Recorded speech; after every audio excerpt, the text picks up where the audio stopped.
Swayam Prabha. Digital India. Educated India.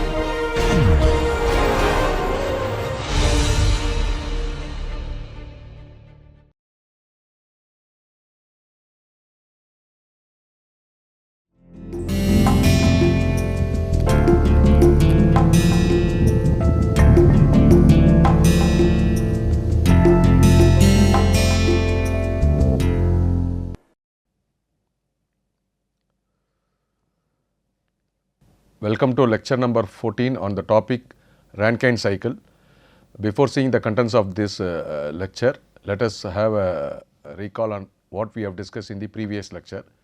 So, we started the previous lecture, that is the first content in module number 3, that is properties of steam. We have seen what is the difference between the sensible heat and latent heat, what are the different regions in a vapor dome. The region which is to the left of the saturated liquid curve is called subcooled region. The region between the saturated liquid and saturated vapor, that is between x equal to 0 and x is equal to 1, it is called two-phase region, liquid and vapor mixture. The region towards the right side of the saturated vapor curve is called the superheated condition. If it is subcooled, the temperature is below saturation. If it is superheated, the temperature is above saturation. And we differentiated the dry steam and wet steam based on the dryness fraction value, which is also called as steam quality. If x is equal to 1, we call the steam as a dry steam, and if it is less than 1, we call it as a wet steam. X lies between 0 and 1, less than 1. Then we have seen the various properties of steam: pressure, temperature, specific volume, specific enthalpy, specific entropy and internal energy. And we have seen how to find out the properties of a superheated steam. Just to have a quick recap, if the first to find out the properties of superheated steam, first based on the given pressure, the saturation temperature need to be found out from the table. Mostly the pressure will be given, so use table number 2 to find out the saturation temperature. Compare the saturation temperature with the given temperature of the steam. If the steam temperature is more than the saturation temperature, then obviously the condition of the steam is superheated. Then we have to refer the superheated steam tables, table number 3 for specific volume, table number 4 for specific enthalpy, and table number 5 for specific entropy.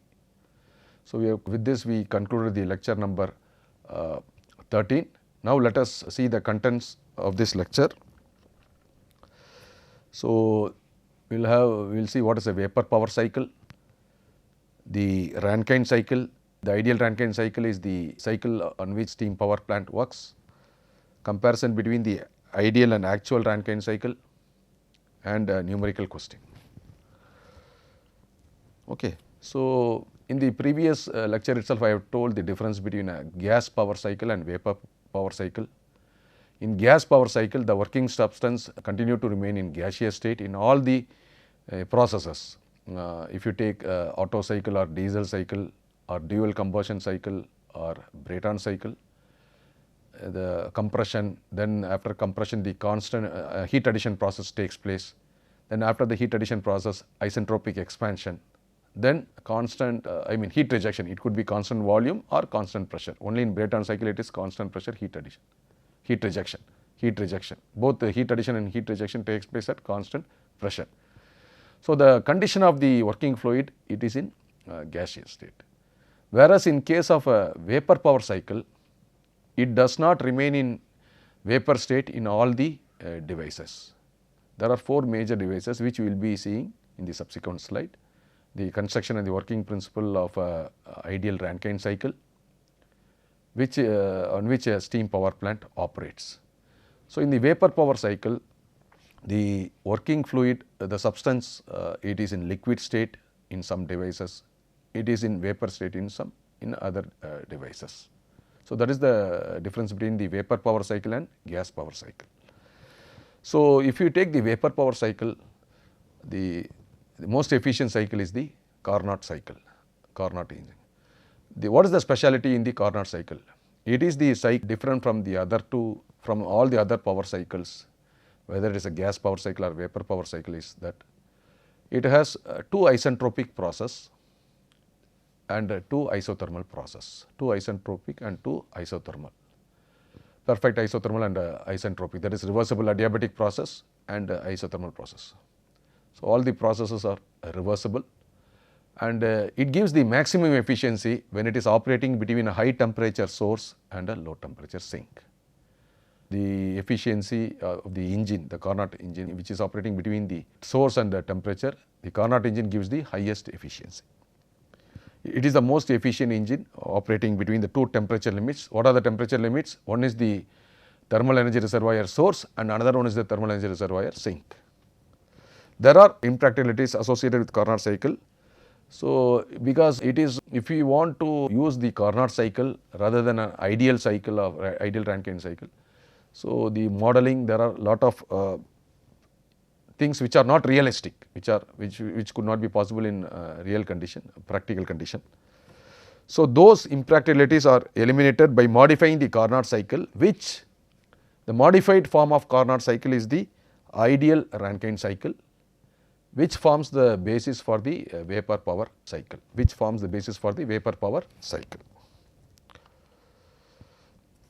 So, this is the construction of a Rankine cycle. There are four major components: boiler, one is the boiler, turbine, condenser and pump. So, these are all the major components, four major components.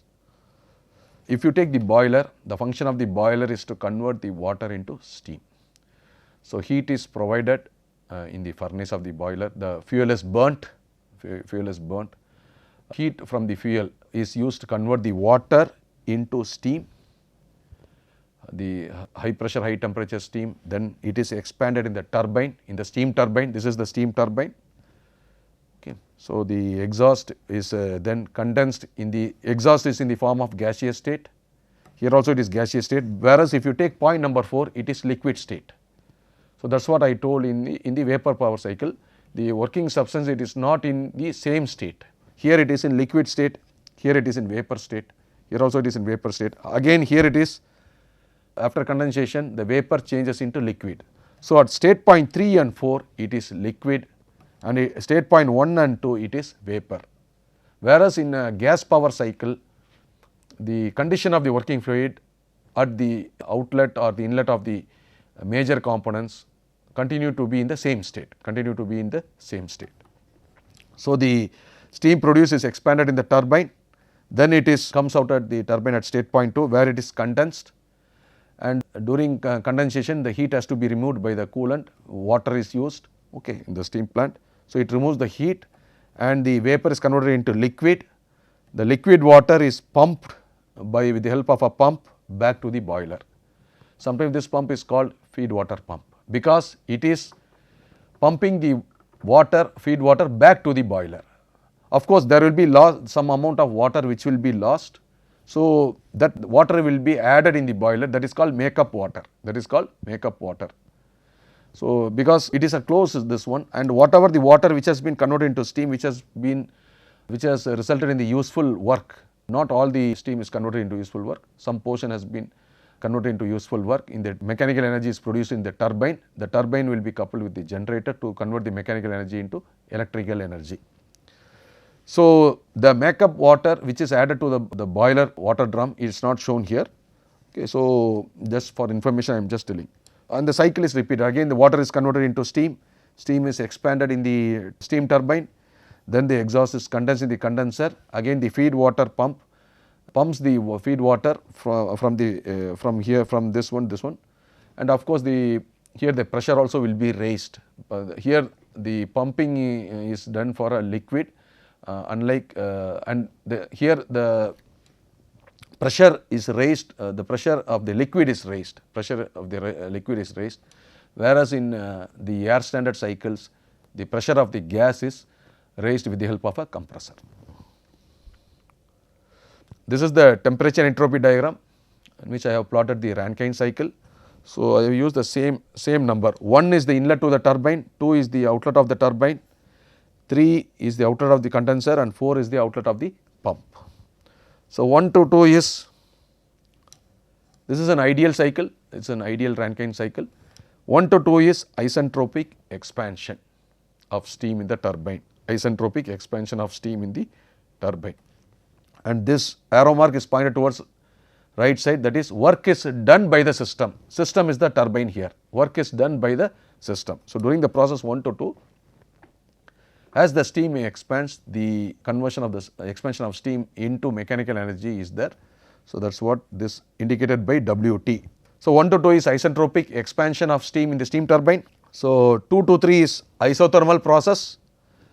In the previous lecture, we have seen during the latent heat. During latent heat, the temperature remains constant. Temperature remains constant. There is only phase change. So, here it is vapor state. This vapor state is changed into liquid state. So, here it is vapor, here it is liquid. So, inlet to the condenser is vapor, outlet of the condenser is liquid, and during this phase change the heat is rejected by the condenser. Okay. So, here I have written QC, QC is nothing but QR. Okay. So, I have in the TS diagram I have used this heat rejection, and this is heat supplied to the boiler, it is also nothing but heat supplied, QS. So, I am using the QS and QR similar to the air standard cycle. QS is the amount of heat supplied from the source, and QR is the amount of heat rejected to the sink. Okay. So, 2 to 3 is isothermal process condensation, where the vapor state is converted into liquid, okay, and heat is rejected. That heat will be rejected, heat will be removed by the coolant. The coolant is also water is used in steam power plant. Then from 3 to 4 we have the pumping of the liquid water, that is you can see this diagram from 3 to 4 the liquid water is pumped by the feed water is transferred to the boiler with the help of the pump. So, the pressure of the liquid is raised, okay, 3 to 4, that is isentropic, okay, it is like isentropic compression or pumping. And from 4 to 1, the liquid water which enters the boiler is converted into steam, it is converted into steam due to the addition of heat in the boiler furnace. So, because 4 is in, this is subcooled, so I have just marked up to saturated liquid, then heating continues, okay, then it goes up to the superheated condition, So, the region to the left of this curve, as I explained before, it is the subcooled region where the temperature is below saturation. The region to the right side of this curve, is called the superheated region. The region between the saturated liquid and saturated vapor, it is called the two-phase region. Okay. So, this is the comparison between the ideal cycle and the actual Rankine cycle. So, in the actual cycle, if you see here in this cycle, in the ideal cycle, there is no pressure drop, no loss of heat due to friction, irreversibilities and all, etc., nothing is there. Whereas, if you take this actual cycle, the actual cycle is shown by the dotted line. The actual cycle is the dotted line, the continuous line refers the ideal Rankine cycle. The ideal Rankine cycle is just what we have seen, 1 to 2 expansion of steam in the turbine, then condensation process, then pumping, then from pumping to the heat addition process in the boiler 4 to 1. You see the actual cycle 1 to this one. So, it is not perpendicular to x axis, that means entropy at 1 for this dotted line is not equal to entropy at 2. Entropy at 2 is more than entropy at 1. So, this is due to the irreversibility in the turbine, which could be in the form of the loss of heat due to friction, all those things and all. And also in the actual cycle, this is the point at which the steam leaves that boiler, and by the time it comes to the inlet of the turbine, by the time the steam reaches the inlet of the turbine, there is a pressure drop. The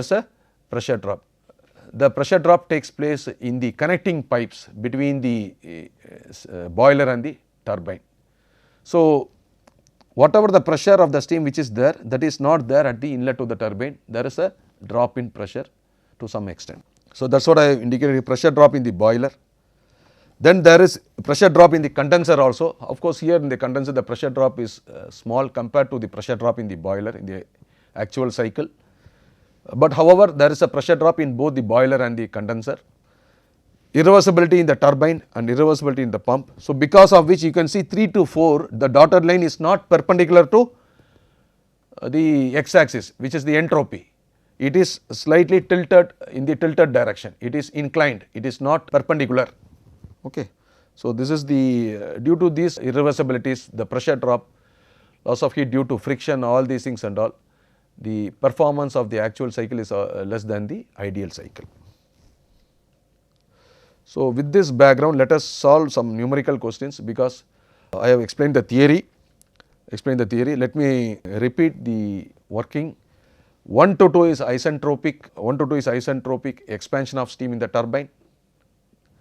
2 to 3 is isothermal, that heat rejection process, phase change process, where the steam in vapor state is converted into water liquid. Then the pump is used to raise the pressure of the liquid water to supply the feed water back to the boiler. Whatever the water which has been lost in the form of steam, that will be added as the makeup water in the water drum in the boiler. And of course, the boilers will be fixed with the boiler mountings and accessories. We should know the difference between the boiler mounting and accessory, though it is not the focus of this lecture. One should not operate the boiler without boiler mountings. Boiler mountings are meant for safety operation of the boiler. Blow off cock, fusible plug, safety valve, steam stop valve, water level indicator, pressure gauge, etc. These are all mandatory for the operation of the boiler. But a boiler can be operated without accessories. What are the boiler accessories? There are 3 boiler accessories: air preheater, economizer and superheater. Of course, though it is not mandatory, all the power plants will have this one, because these are primarily added in the plant to improve the efficiency, performance of the system. In air preheater, the hot flue gases which are going outside to the atmosphere through the chimney, it is used to preheat the air before the combustion process.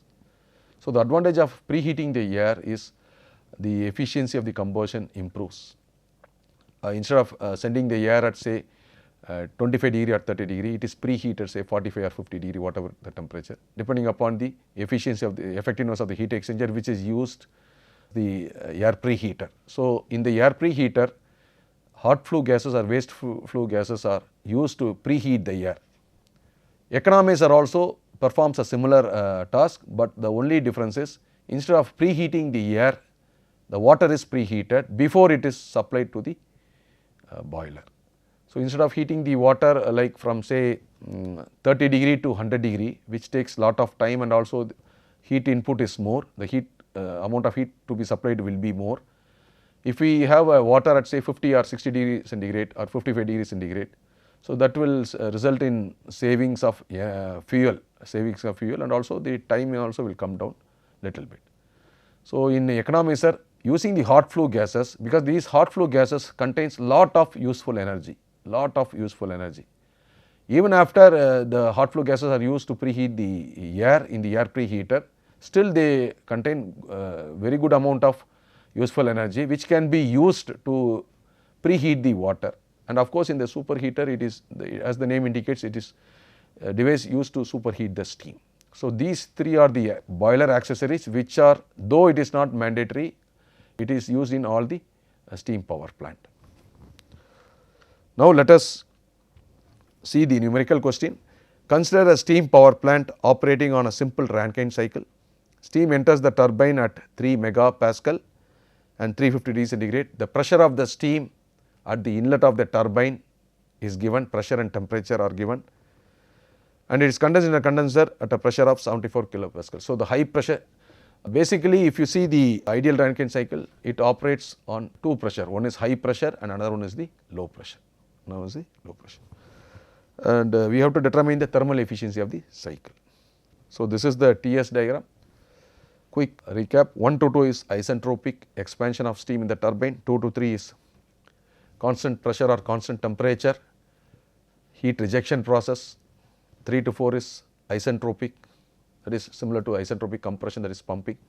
and 4 to 1 is constant pressure heat. So, this is heat addition process and this is heat rejection process. Both are at constant temperature and pressure, constant temperature and constant pressure. Okay. So, the given data, inlet pressure is given as, let me solve this problem. Inlet pressure is given as 3 megapascal. This is the high pressure in the system. So, multiply by 10 we will get in terms of bar. So, 30 bar, and the low pressure is, let us take P2. So, let me use this. If you see this one, this is P1, like P1 is equal to this one and P2 will be equal to P3. P2 will be equal to P3. So, that is equal to 74 kilopascal.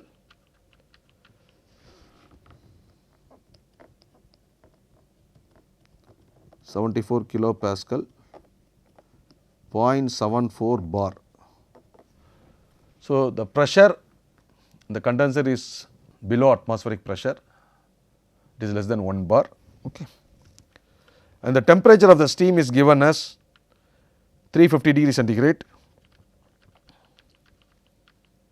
Temperature of the steam is given as, say, temperature of the steam we can use the symbol T suffix steam or capital T as it is, 350 degree centigrade.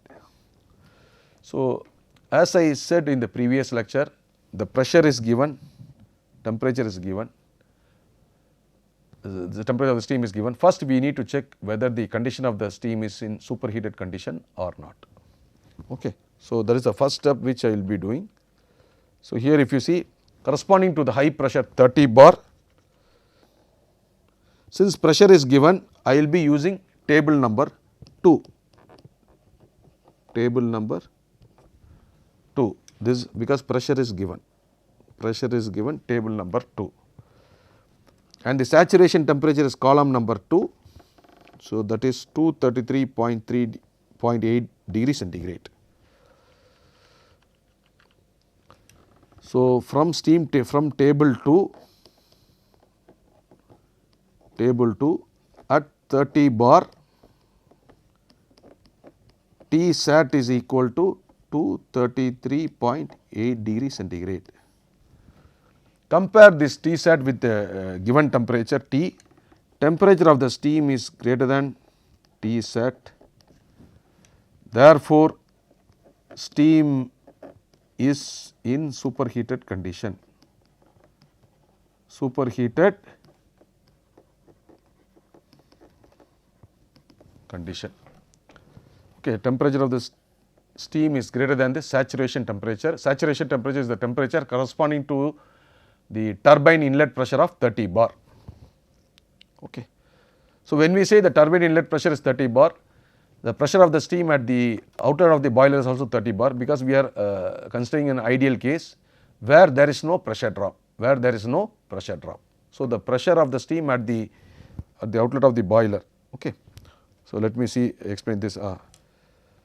At the outlet of the boiler and at the inlet of the turbine, it is 30 bar in ideal case. Okay. So, that is what I have taken. So, steam is in superheated condition. So, the moment we know that the condition of the steam is superheated, so we have to refer the superheated steam tables, table number 3 for specific volume, table number 4 for specific enthalpy, and table number 5 for specific entropy. Okay. So, first I am taking the enthalpy and entropy value from table number 4 and 5. See here, this is specific enthalpy of superheated steam, table 4. So, corresponding to 30 bar, and the temperature of the steam is given as 350. So, we have got property corresponding to 350. Suppose if you are asked if the steam temperature is 375, then we have to take for 350 and 400 like we did in the previous lecture, and find out the average. Suppose if the value is say 360, it is neither 375, the mid value of 350 and 400, or if it is say for example 420, if the given temperature of the steam is 420, then we have to find out for 400 and 500 then use interpolation. By interpolation only we have to find out the exact property, the enthalpy or entropy or specific volume corresponding to 420. But if it is the mid value, we can easily find out using average, by taking the average. So now corresponding to 30 bar and 350 degrees centigrade, this is the temperature. So I am taking the value, the superheated steam enthalpy is 3117.5. That is what I have written here. So let me write H1 is equal to, let me solve this problem. H1 is equal to 3117.5 kilojoule per kg from table 3. So this is at 30 bar and 350 degrees C. The given temperature, that is, we should not refer the temperature 200 or 233, because that is only for checking if the condition of the steam is superheated or not superheated. So H1 is. Similarly, we can find out the entropy from table number, sorry, this is table number 4, table number 4. Table number 3 is for specific volume. So from table number 5, I am going to read out this entropy value. So this is specific entropy, this is table number 4 for specific enthalpy and table number 5 for specific entropy. Table number 5 for specific entropy. So corresponding to 30 bar,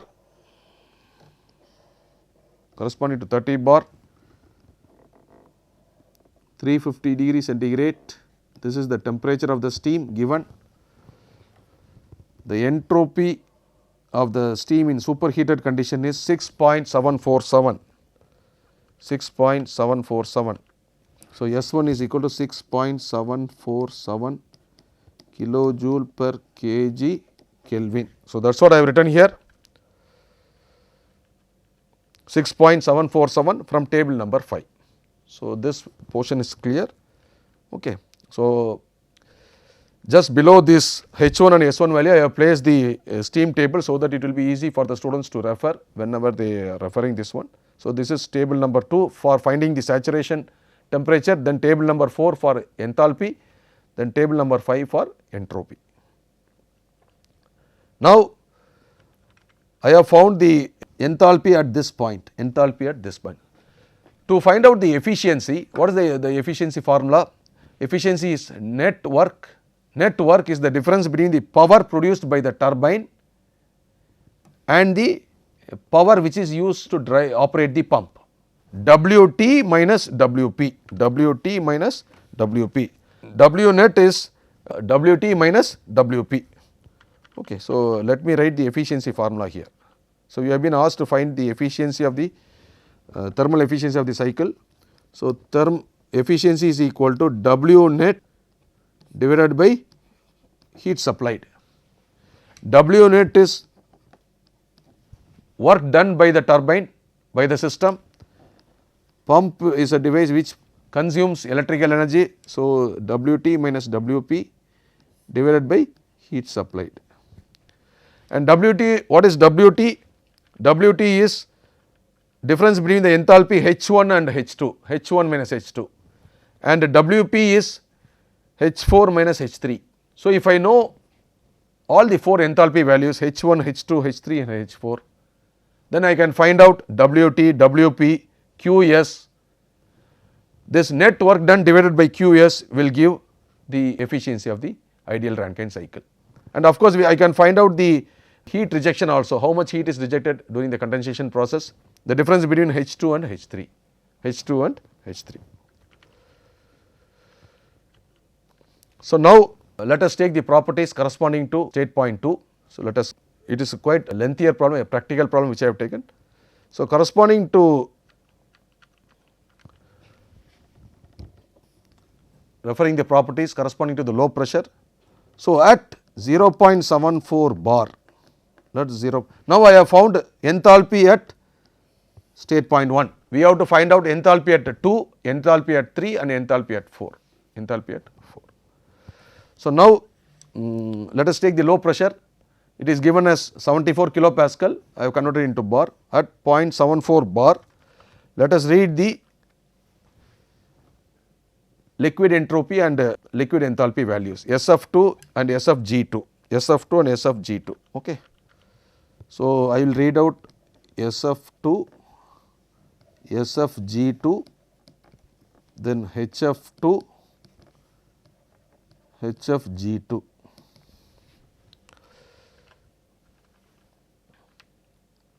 So, this is the value. So, again I am referring corresponding to the pressure. So, it is table number 2, table number 2. So, this is pressure 0.74 bar. So, this is first let us take this HF and HFG, this one HFG, this is SF, this is SFG. Okay. 1.209 and 6.253. 1.209 kilojoule per kg Kelvin and 1.209, this is the SF value and SFG value is 6.253, 6.253. So, that is what I have written here, 1.209 and 6.253, 6.253 kilojoule per kg Kelvin. Similarly, we can read the enthalpy value HF2 corresponding to 0.74 bar, the HF value is 382.9. I am finding this value for state point 2. So, I am using, instead of writing HF, I am writing HF2, instead of writing SF, I am writing SF2. So, HF2 is 382.9, 382.9 kilojoule per kg and HFG2 is 2279, the enthalpy of condensation 2279.5, 2279.5 kilojoule per kg. So, from corresponding to a pressure of 0.74 bar, I have taken SF2, SFG2, HF2 and HFG2. Okay. Now, if you look at the TS diagram, process 1 to 2 is isentropic, isentropic expansion of steam. So, we can write S1 is equal to S2, we can write S1 is equal to S2. Process 1 to 2 is isentropic, isentropic. So, just let us refer the diagram. 1 to 2 is isentropic, where entropy at 1 is equal to entropy at 2, isentropic expansion of steam in the steam turbine. So, entropy at 1 is equal to entropy at 2. Entropy at 1 I have found from the table, from the superheated table, see here. Entropy at 1 I have found from the superheated steam table, table number 5, corresponding to a pressure of 30 bar and 350 degree centigrade. So, I will substitute this value 6.747,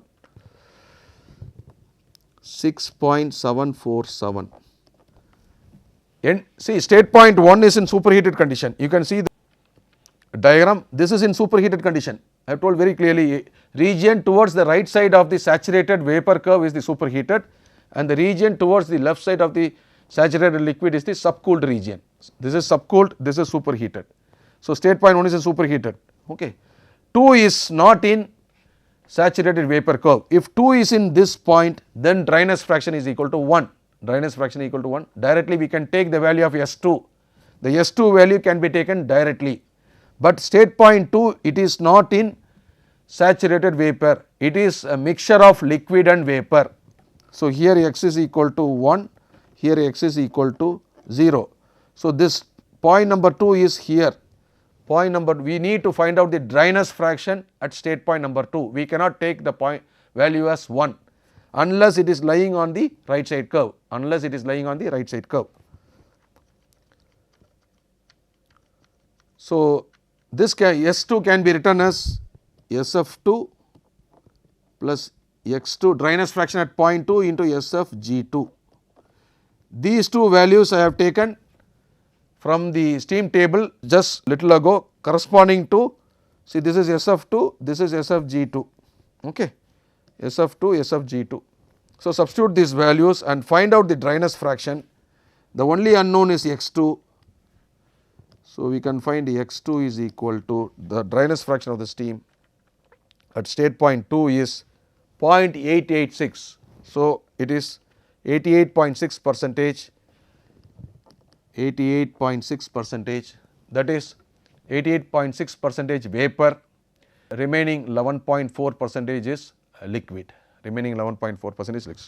Now, once I know the dryness fraction, I can find enthalpy, enthalpy at 2. I can write a similar formula, HF2 plus X2 into HFG2. Again these two I have taken from the table, these two I have taken from the table. See here, these two I have taken from the table corresponding to 0.74 bar, corresponding to 0.74 bar. So, I will substitute, and X2 I know, the only unknown is in this equation is H2. So, I can find out the enthalpy of the steam at the outlet of the turbine, that is after the expansion process. So, if we calculate the enthalpy of steam, so substitute the values 2402.5, 2402.5 kilojoule per kg. Compare this enthalpy of the steam, which is, this is the at the outlet of the turbine, this is at the outlet of the turbine, this is at turbine outlet or exit, and this is the steam, this is turbine inlet, So, it is 3117.5 kilojoule per kg of steam.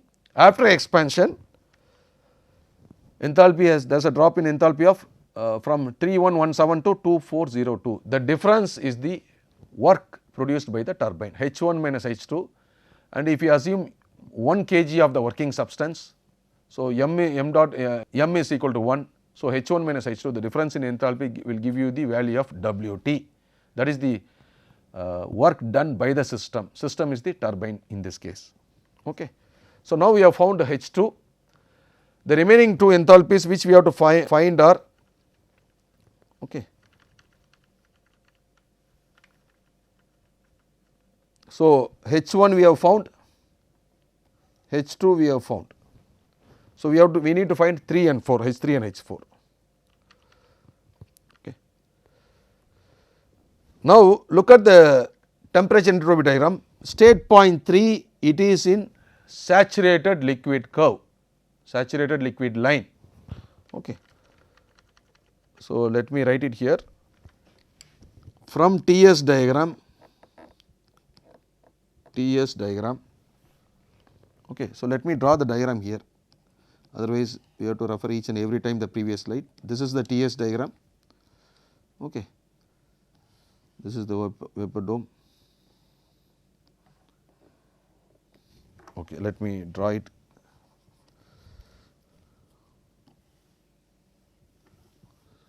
So, this is the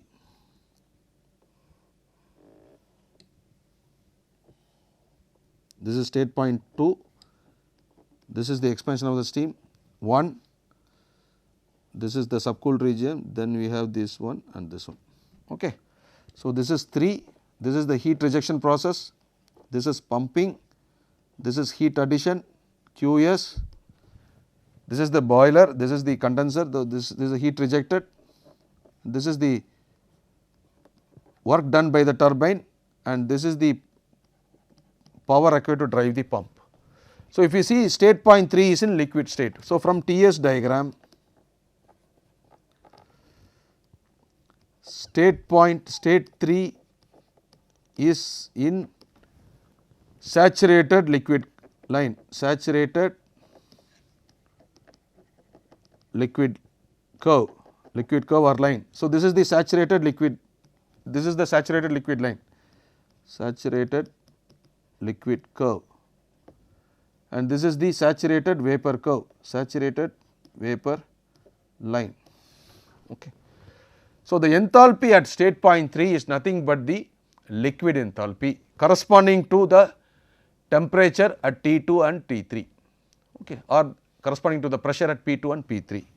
So, state 3 is it is in saturated liquid curve, therefore, enthalpy at 3 is equal to HF3, it is the liquid enthalpy which we have to take from this one corresponding to 0.74 bar, because the pressure at point 2 and 3 is 0.74 bar, that is the low pressure. So, from table, okay, so now I am referring, see here corresponding to 0.74 in HF value is 382.9, 382.9. Already I have written that value. So, this is the value, this is the value, this value only I am going to use, this is HF3. So,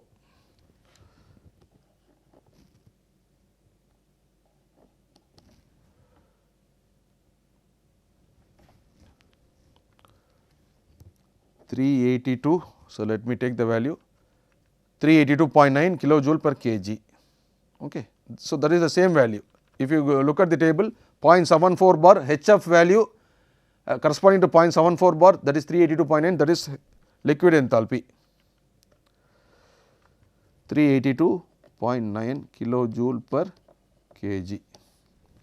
Now, I have found enthalpy at 1, enthalpy at 2 and enthalpy at 3. Okay. Enthalpy at 1, 2 and 3. So, 1, 2 already we found, enthalpy at 3 also we have found. Only thing which you have to find, it is a state point number 4, enthalpy at state point number 4. Okay. To find out the enthalpy at state point 4, if you see the pump work, what is the formula for pump work? The formula for pump work is enthalpy at 4 minus enthalpy at 3, H4 minus H3. So, once this I know the value of H3, I need to find out the value of H4, for which I should know the pump work, There is a formula to calculate the pump work. So, this is the formula, pump work is equal to specific volume at that particular point. So, the liquid is pumped from state 3 to state 4, liquid water is pumped from state 3 to state 4. So, the specific volume at 3 into the pressure difference P1 minus P2. So, what is the pump work? So, this pump work is equal to specific volume at this point, see 3 to 4 is pumping process, specific volume into delta P is P1 minus P2. So, I am taking the specific volume corresponding to low pressure. So, from the steam table, that is table number 2, 0.001037. So, this is equal to 0.001037 meter cube per kg into delta P, okay, into delta P. Okay, here we have to substitute in kilopascal. So, the pressures are in 30 bar and 0.74 multiplied by 100. So, 3000 kilopascal minus the low pressure is 0.74 bar multiplied by 100 to convert the bar into kilopascal. So, it is 74 kilopascal. So, you get the pump work as 3 kilojoule per kg. So, that is for 1 kg of the liquid water pumped, the energy consumed is 3 kilojoules, 3 kilojoule per kg. So, this is the pump work. Now, use this one and substitute here, therefore, enthalpy at 4 is equal to pump work plus enthalpy at 3, that is equal to, so you will find the enthalpy at 4 at 382.9 plus 3, that is equal to 385.9 kilojoule per kg. So, we have found the enthalpy at 4 also. Okay, we have found the enthalpy at state point 4 also, state H1, H2, H3 and H4. Now, we have to write the formulas for the various quantities, substitute and find out the answer. So, if you see here, the turbine work is H1 minus H2. So, that is 715 kilojoule per kg. Okay. Turbine work equal to H1 minus H2. Pump work is already we have found pump work we have already found H4 minus H3. Heat supplied to the boiler, heat supplied to the boiler is, heat is added from this region to this one. So, heat supplied is equal to H1 minus H4 and heat rejected is H2 minus H3. So, the net work done is, net work is turbine work minus pump work. Turbine work is H1 minus H2, pump work is already we have found H4 minus H3. Okay, pump work, I mean using pump work we have found H4. So, again substitute H4 minus H3. Okay, so pump work is H4 minus H3. So, using these two you can find W net. W net is this one, turbine work minus pump work.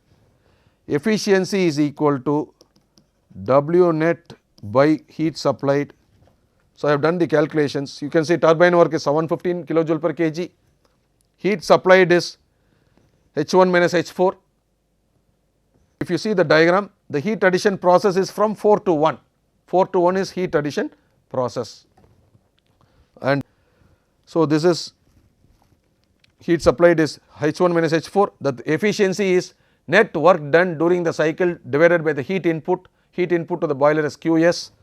So, that is the efficiency comes around 26 percentage, little over 26.1 percentage. And of course, we can find using this formula equal to efficiency equal to heat supplied. There is another formula, heat supplied minus heat rejected. You can use this formula also, heat supplied minus heat rejected by heat supplied.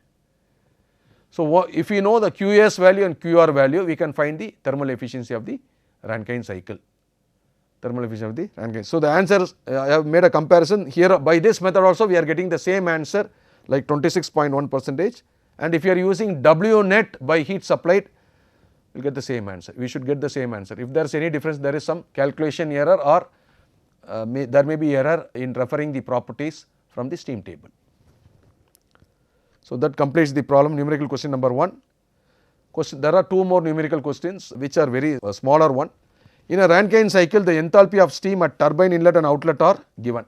So, enthalpy of steam and this one. So, inlet to the turbine enthalpy is H1, outlet of the turbine enthalpy is H2. If the specific pump work is 2 kilojoule per kg, find the specific steam consumption. Specific steam consumption. So, how much steam is consumed in terms of kilogram kg for 1 kilowatt hour, for 1 kilowatt of hour. So, that is called kg per kilowatt hour is the nothing but specific steam consumption. The amount of steam this one kg of steam for 1 kilowatt of hour. So, H1 and H2 are given, H1 and H2 are given. So, you can find the turbine work. Okay. H1 enthalpy at turbine inlet,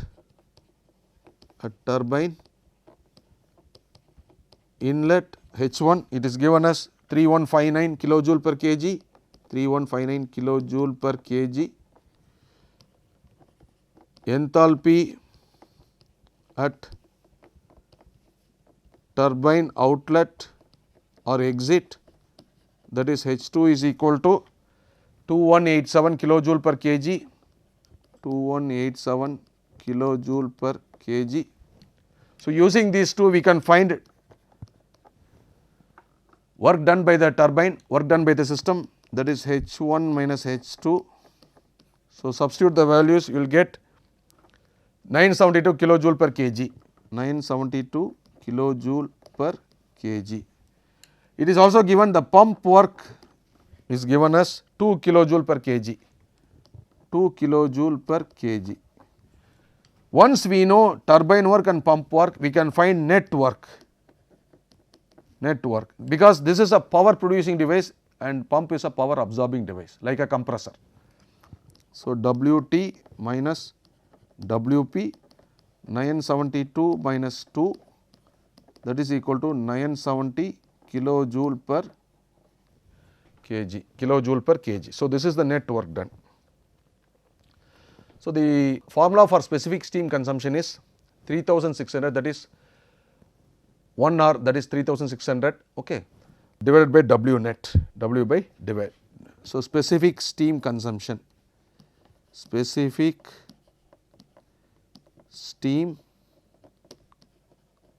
consumption, let me write clearly, specific steam consumption, STEAM PTION, SSC, okay, SSC.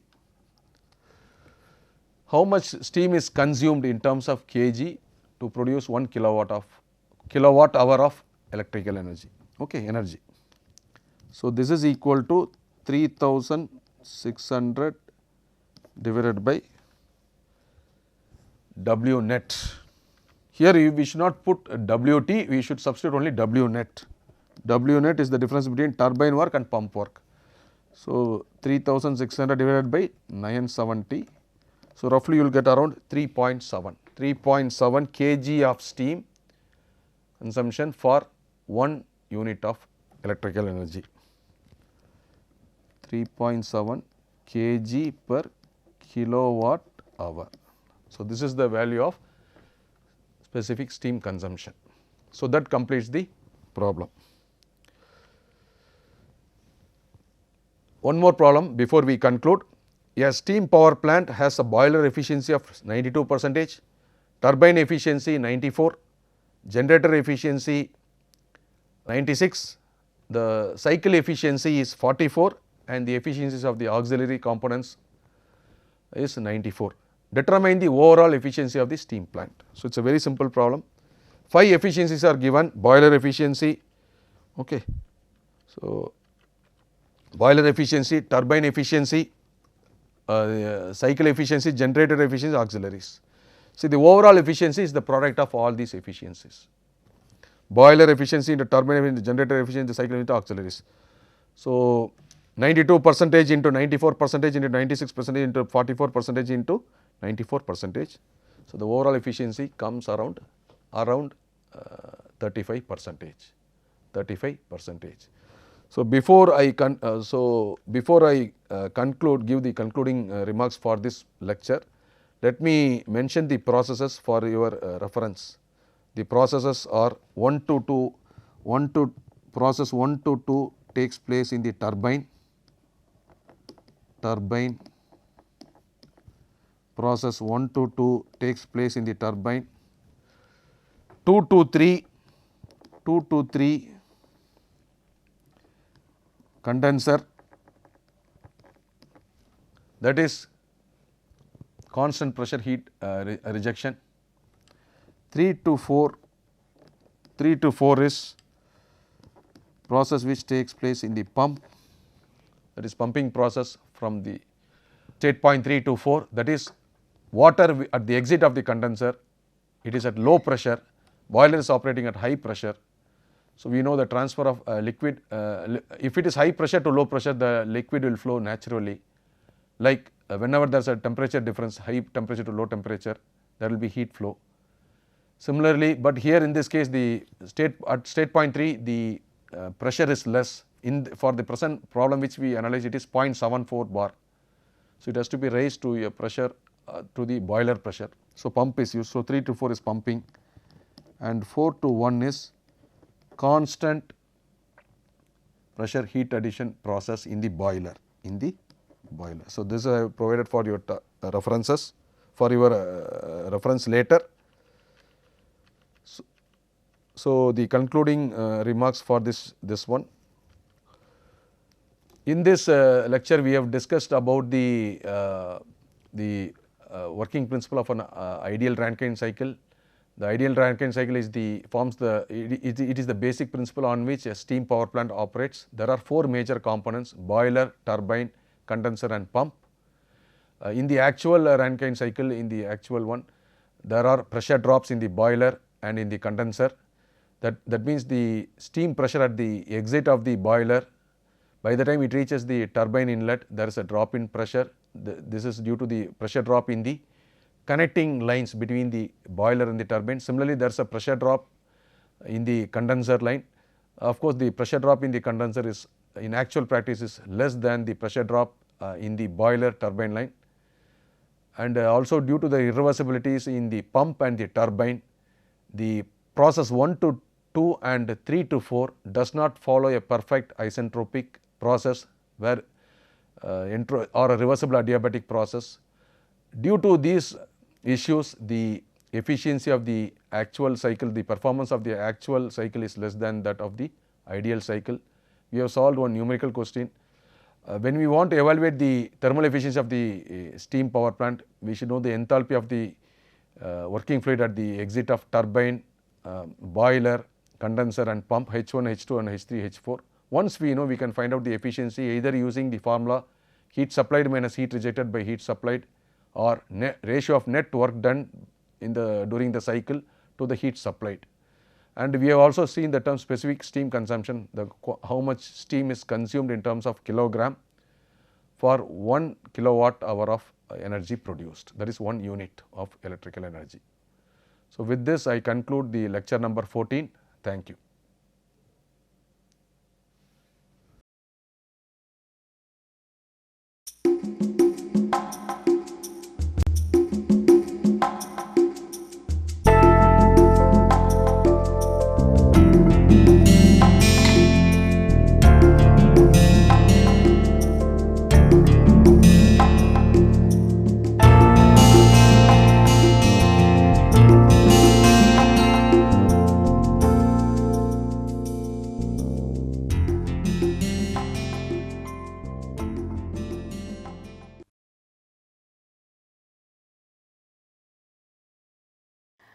Hi, my name is Gillette Sam and I teach sociology at IIT Kanpur. One of the things you must have noticed if you read or if you talk to people around you is that they often refer to something called globalization, or they often say we live in a global world. What does this mean? Today I'll tell you about how to think about globalization or interpret the word global in a sociological manner. When sociologists refer to globalization, they refer to three things. The first is that that it involves transplanetary processes, which means that something is going on across multiple borders, right? The second is that it involves heightened liquidity and interconnected flows. Now, by liquidity, and this is a term that was coined by the sociologist Zygmunt Bauman, we refer to the increasing interconnectedness of things across the globe, but we also refer to increasing instability across the world, which means that potentially something that is occurring many kilometers away from you actually influences the place that you live in. So, if there is a natural disaster happening in one part of the world, maybe that causes people to migrate from that area and they come and settle where you stay. So, that is what we mean by liquidity. And of course, when we are talking about liquidity, we are talking about things that are really moving from one place to the other. Now, the third aspect, and this is something that you may not conventionally come across in the way people use globalization, is that of structures. So, let's take an example. Supposing I, as an Indian citizen, wish to visit a foreign country. Let's say I want to go to South Africa. Can I just pick up my bags and hop on the next plane and go to South Africa? Any logical person is going to say, no, wait, you need to have documents such as your passport or visa. Now, this passport or this visa is a representation of the larger structure that governs how people move across borders. So, we have things like border control, national security agencies that consider what kind of people are going to move from one place to the other, correct?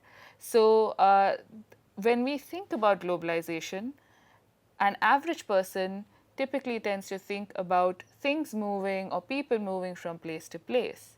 as sociologists, we also consider that there are structures that facilitate or direct this movement across multiple borders.